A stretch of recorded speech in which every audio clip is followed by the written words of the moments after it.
Hi, my name is Stefanie. If you are new here, I like to vlog and reflect on media culture and everyday life.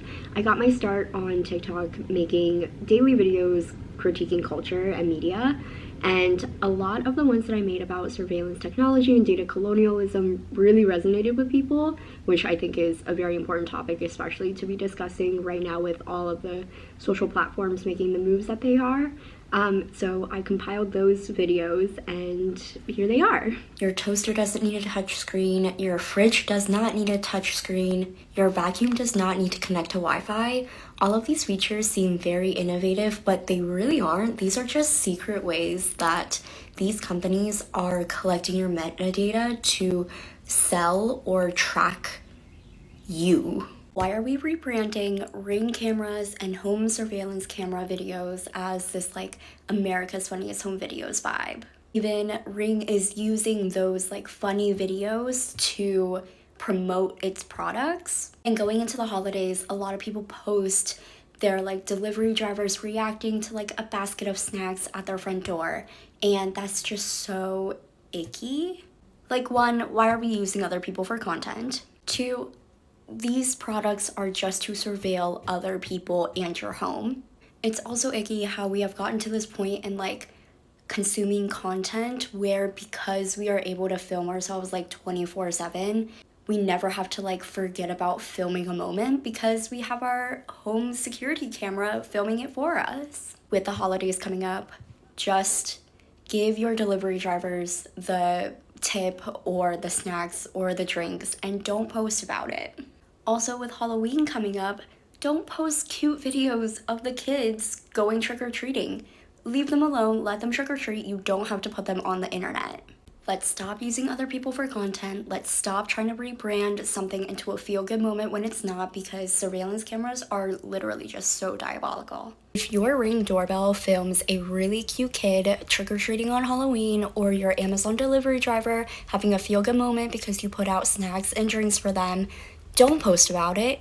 Don't use other people for content. Let those kids trick-or-treat without having to be blasted on the internet by a stranger. Maybe just do a feel-good thing without having to post about it. And let's stop rebranding these Ring videos to be anything more than it is. It's surveillance. It's surveillance. Let's leave it at that. We quite literally bought our way into a surveillance state. Private companies made us buy these surveillance cameras, and yeah, we were worried about the government filming us, but now it's private companies who have access to these videos. They can do whatever they want with these videos. They use the data from those videos. Not only can they give those videos to police, but they can also just use that data to sell information and data. They instilled fear and distrust in our neighbors in our community, so we would buy these systems. This adoption of surveillance systems was so seamless. The state no longer has to like really fund surveillance. We are funding it. We are contributing to it. We are perpetuating this idea of being watched. We are perpetuating an idealized social behavior with the surveillance. And they made it so easy. Stop filming people in public to use for content. They did not consent or opt into it. And I know traditionally if you are in a public place, you can be photographed, filmed, whatever. But that was before this insane social media virality. Second, people are not props. And lastly, we are so surveilled. We cannot leave our house without being surveilled. And now that is being used as content. And it's changing the way that we act in public. And we're just adding to this constantly surveilled state. All of those membership rewards programs, the free ones, they're not free. You are paying with your data. It's enticing when they give you a free product, or you get like little samples, or you get like a 10% discount. It's really not worth it. If you need an influencer to tell you what to buy or how to wear something, you don't need it. Maybe, just maybe, your watch telling you that you got 90% optimal sleep, but you saying that you're still tired, maybe means that we shouldn't have tech determine how we're feeling, and that tech doesn't work and it's kind of just going off vibes, and you don't actually need that tech.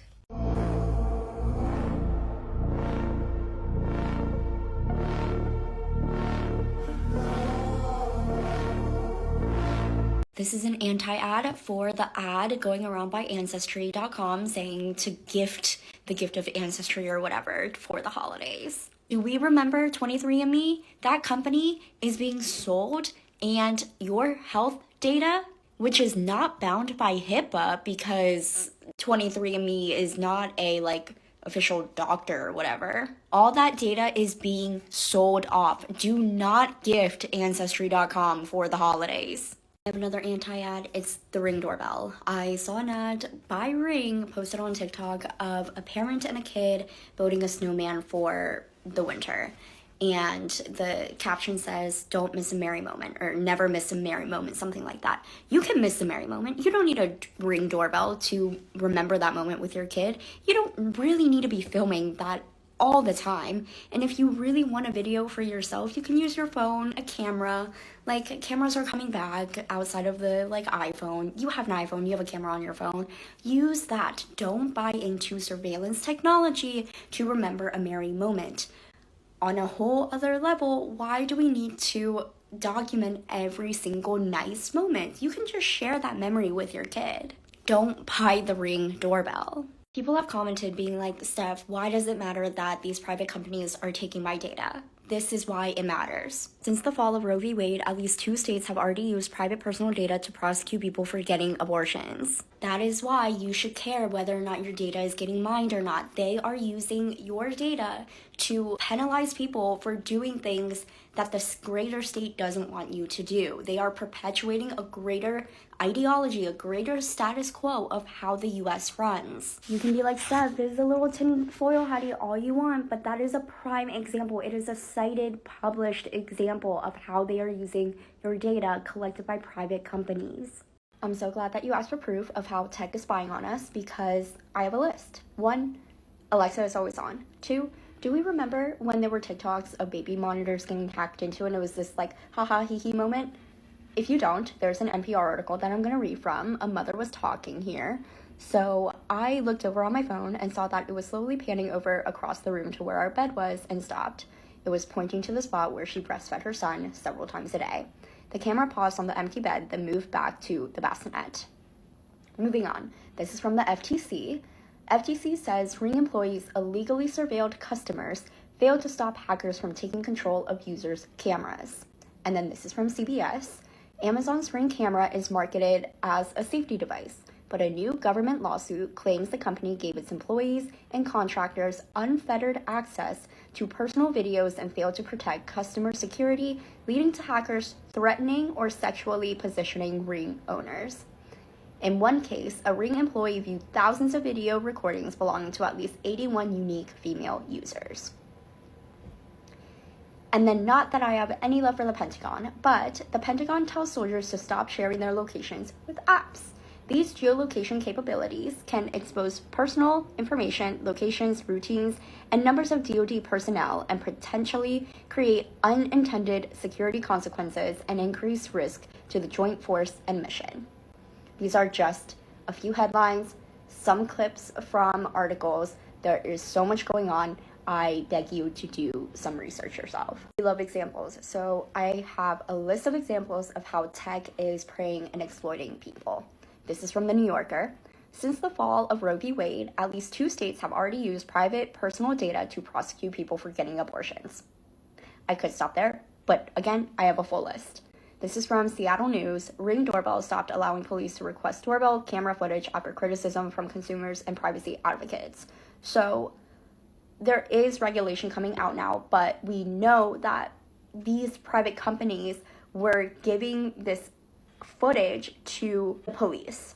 But people are also taking their own Ring footage and uploading it to TikTok for others to watch. So 1, we are policing people's behaviors, and 2, we're surveilling delivery drivers on behalf of these companies. Amazon. From Prince Albert III on Public Knowledge. In a post-Lauren society, all of these background and metadata sources would be utilized to prosecute LGBTQIAS2+ individuals for romantic encounters, just as they are beginning to be used to prosecute women and other people with uteruses in a post-Roe state. And then this is from The Cost of Connection. We have a whole podcast episode on it. I believe it's titled What is at Stake Under Data Colonialism. Go listen to it on media culture and why we feel like crying so much. But here is the quote. Data colonialism is the extension of a global process of extraction that started under colonialism and continued through industrial capitalism, culminating in today's new form instead of natural resources and labor. What is now being appropriated is human life through its conversion into data. Okay, so you have a disability and you use a Roomba to clean your house. Well, now Roomba, the company, has that floor plan. It maps the floor plan of your house while it's vacuuming, and now private company has it. And you might be wondering, like, why does this matter? The house had to be built somehow. There is a plan in the government's office, whatever. Well, now it's a private company that has access to the layout of your home that it did not have before. And this ties into data colonialism. Private companies are changing the ways that we engage with society. And this isn't like an individual problem, but all of these individual cases add up to a greater social issue. We are contributing and normalizing the practices that these private companies are doing if we continue to go like this. Amazon was offering the Echo for $1 if you signed up for their Music Unlimited. And yes, they were promoting another product of theirs, but they made integration so seamless. Also with their ads, they pull at your heartstrings a little bit. It's like, help grandma, like, call her grandkids. Or with the Apple Watch, it's like, oh my god, this guy had a heart attack, and the Apple Watch notified, like, the ambulance, and he didn't even know he was having a heart attack. Stories like this, they know what they're doing. Marketing is diabolical, and surveillance technology got integrated into society so seamlessly, and that was no mistake. Okay, so I've been thinking about this comment for a while now, and yes, tech is spying on us. Ring as doorbell is surveilling. Alexa is always listening. But who made the tech? The YouTube algorithm didn't just start auto-playing videos on its own. Guillaume Chalot worked at Google, and his project was to maximize watch time on YouTube.